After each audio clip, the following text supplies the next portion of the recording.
Hello, and welcome once again to Escaping Dystopia. My name is Wah. I'll be your host for today.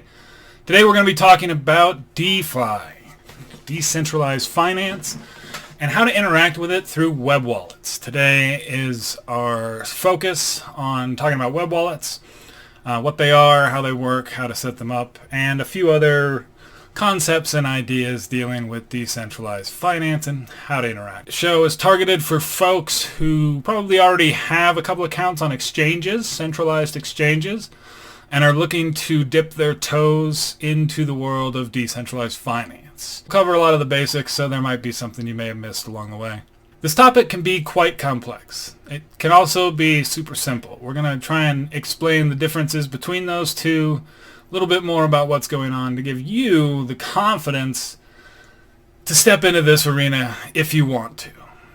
It took me a good long while to make this step just because I didn't quite understand what was going on and how it happened. But after enough time understanding the ecosystem and what I needed to do to interact with it, essentially, this is what I've learned, and I'm going to show you here in a minute. So let's jump right into what we're talking about. So wallets for crypto are essentially the way that you interact with your tokens on the blockchain. There are a few different kinds, and what we're going to be talking about today are web wallets. The other kind of wallet that exists is what's called a hardware wallet. This is a ledger hardware wallet. What this does is stores your private keys, and then in order for you to interact with your keys with the blockchain, you actually have to literally press a button on this device. This, if it's the only place where your private keys are stored, means this is the only way that the tokens that are controlled by that address can be accessed. So before we go too much further, let's talk a little bit about public and private keys. So in order to interact with a blockchain, you have to have a to and a from address. You send them from your address to another address. In order to interact with tokens that are on a public address, you need the private key.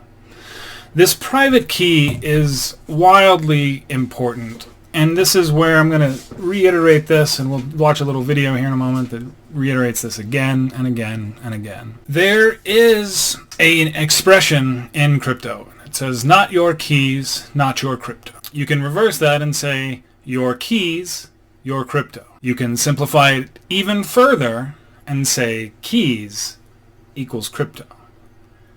Having the key to interact with a public address with the tokens that are controlled by that address is having those tokens. Your key is your crypto. And people talk about this a lot, and the reason why I'm bringing this up is because in order to interact with these decentralized web applications, you are going to have to enter your key into a web application. This is a frightening experience for anyone who understands what's going. Because what you have to do is give that web wallet the ability to interact with your tokens. So it has to have that private key. The way that the web wallets work here, we'll go through MetaMask, Kepler, Temple Wallet, Phantom, Yoroi? These are all very simpler. They're all on different blockchains. MetaMask is used for a variety of blockchains, mostly the Ethereum network, and then those that are very similar to that. I use it for the Binance Smart Chain as well as Matic and Arbitrum. You essentially just click on it and change the network that you're associated with, and then it loads up the tokens at the address that you have the private key for. There is Kepler, which is used to interact with the Cosmos ecosystem, and Osmosis, and the Ameristex, and Secret Swap, a few other places. Temple Wallet is for the Tezos blockchain. It interacts with all their DeFi applications. Phantom is for Solana and all their DeFi applications. And Yoroi is for Cardano, ADA. There are alternates for a lot of these. These are all kind of the main ones for each of these blockchain universes, and all of them act roughly the same. You will go to the website, you will make sure that the URL is correct, and I'll talk a little bit about some of the dangers and scams here, but the way that this works is you will essentially download the application, it will install into your browser. These are web extensions for your browser, and then you will log into them with a password. Now when you're setting up an account, you can do it a couple ways. They will either set up a new address for you, in which case they will tell you to write down your keys, your mnemonics. Remember, this is how anyone can access your crypto, including you. Now, when you do this, what these will create on the device that you're doing this, which is your computer, is a version of your private key that is encrypted with your password. So they are tied specifically to the device that you are setting this up on. So if I were to say install MetaMask on this computer, and it's a web extension, and my Chrome browser, and by the way, pretty much all of these have Chrome as a requirement. I'll talk a little bit, let me cover that real fast. With Chrome, what you always want to make sure that you always want to have Chrome updated to the latest version when interacting with it with DeFi applications, period. You want to have Windows updated to all of your latest patches. In Decentralized Finance, you have the keys. You are controlling the crypto. You are the one who is responsible for security. And this is where it becomes a very kind of scary place. So you'll set up your web wallet, you'll install it. It will have you either create a new account or enter your mnemonics to generate your private keys again. This is the one and only exception where you will be entering your mnemonics into a web browser. And this is where you need to be very sure you are doing it in the correct place, through the correct interface. Never, ever, ever, ever, ever give your keys, your mnemonics, to someone pretending to be customer support. Again, your keys are your crypto. And if you have your keys, you have control of it. If you lose your keys, you lost it. If someone else has your key, they have your crypto. So this is what's interesting here about the web. This is, again, a hardware wallet. This has a button on it. And when you set these up, it generates an address for you and a private key. And when it does that, this is the only place that has been generated in the universe, right? And so as long as those mnemonics are safe, the only way anyone can interact with tokens on that address is through the hardware wallet. Now, if I say get my mnemonics for this hardware wallet, and then I re-import them somewhere else to a software wallet or some other wallet, that wallet also now has control of those same tokens. I can't force them to not go through this because I've now let these keys be duplicated someplace else. And so it's important for you to remember what you are doing when setting up a web wallet, which is creating a version of that private key on the device that you're setting that up on, and making sure that you are aware that that's what's happening. So one thing that will happen quite a bit with these web wallets, because the way cryptography works essentially is that it's trying to make sure that each level of the stack stays secure. And and this is from the hardware of your computer, the operating system of the computer, the operating system of the web browser, the blockchain, all of these need to line up in order for these transactions to work correctly. So you'll find as you use these web wallets, as you upgrade browsers, as you upgrade operating systems, as you change computers, you will have to re-enter your mnemonics to regenerate that private key. Just be aware of when and how and why you're doing this. Don't get into a habit of being flippant about it. Be very aware of what's going on when you're doing it. This is probably the biggest impediment to people getting into DeFi, is feeling comfortable setting up a web wallet and doing that, and what exactly is going on. This is very similar to the internet of 10, 15 years ago, where people were very reluctant to put a credit card information into a website. And so that kind of societal fear has gone down a little bit. We'll see how this evolves over time. But the web wallet is essential for DeFi. Let me pull up this video. We'll watch this together.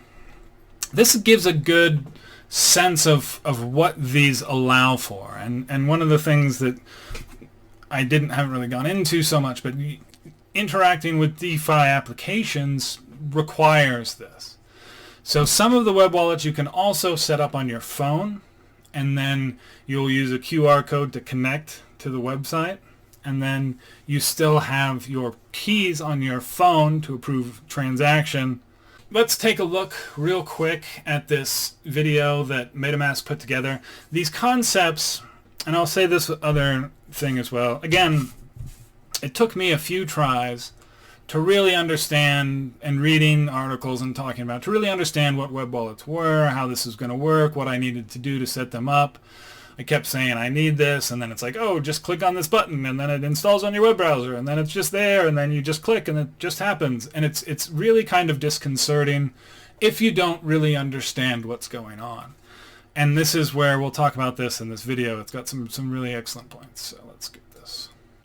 This is Sam. Sam uses the internet just like the rest of us. Lots of apps she uses seem to be free, but they actually come at a cost.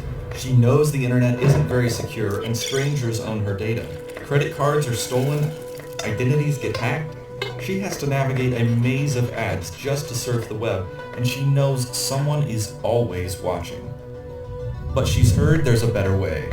And then Sam sees it. The promise of a new internet powered by the Ethereum blockchain. An amazing combination of technologies the world is building together that are reinventing how we can.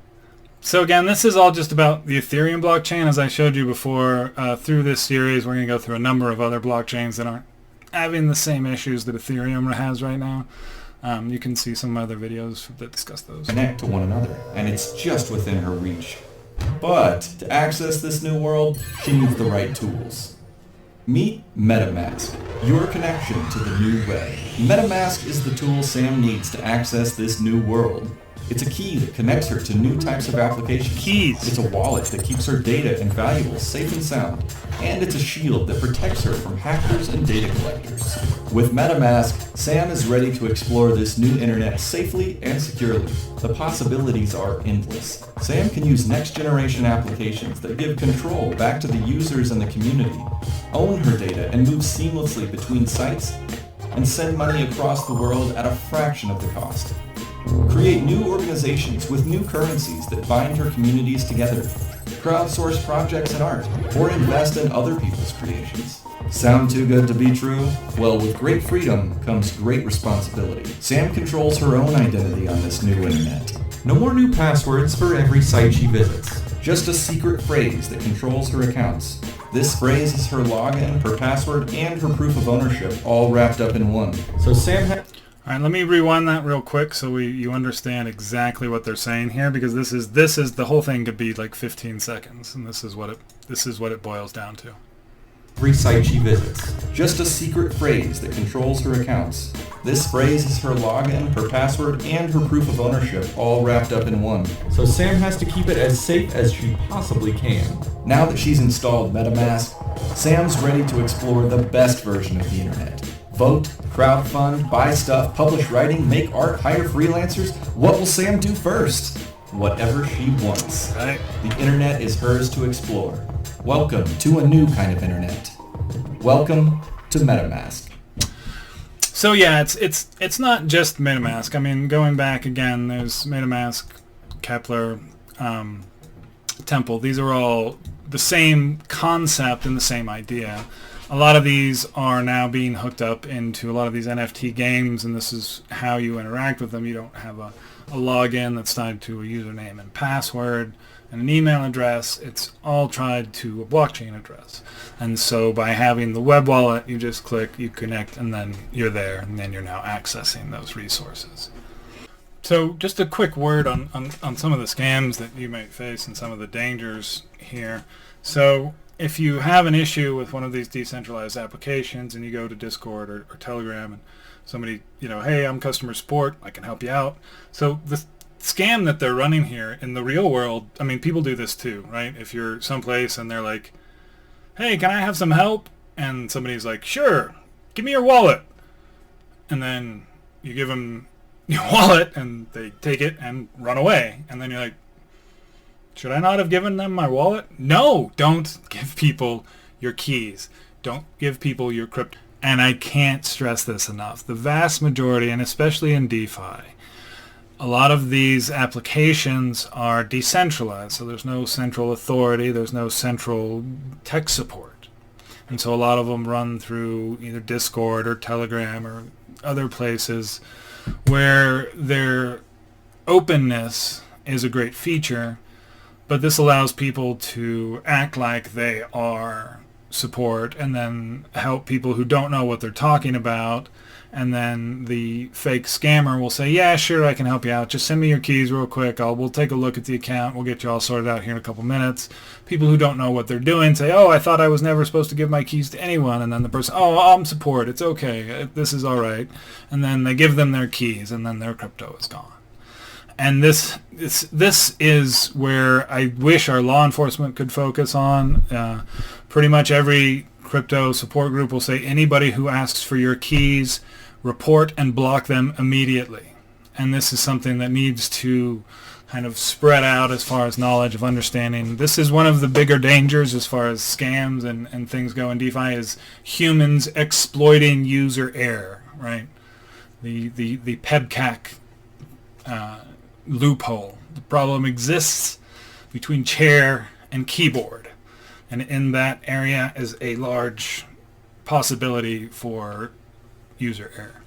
And so I wouldn't spend any time worrying about the safety of things outside, but just making sure you follow the precautions on the inside to protect your keys and keep the device where they are stored safe and secure.